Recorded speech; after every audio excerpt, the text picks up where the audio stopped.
Épicas batallas de rap del friquismo. Mordecai contra el humano.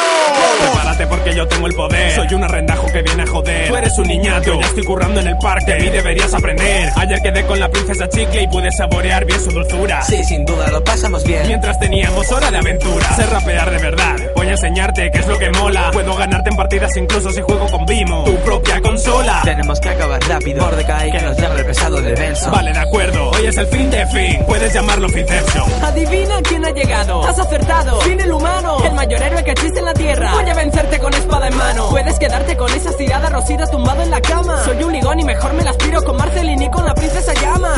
Haz algo productivo, pedazo de vago, va. Voy a enseñarte, amigo, cómo canto de verdad. Te veo triste porque soy el ganador. Me entretendría mucho más si mi rival fuera Ey, relájate, Pay. Si se parece a Wally el cabrón. La verdad es que no puedo tomarte en serio si tu sombrero es un condón. Puedo vencer, soy más destructivo que la guerra del champiñón. Tras este combate ya no serás Fin el humano, sino Fin el que con Mordecai perdió. A lo mejor nos estamos pasando. Cierto, el pobre podría llorar. Yo ya me lo espero todo de un niño pequeño que le tiene pánico al mar. Serás vencido, tú no tienes actitud. Y el reino entero te abuchará gritando.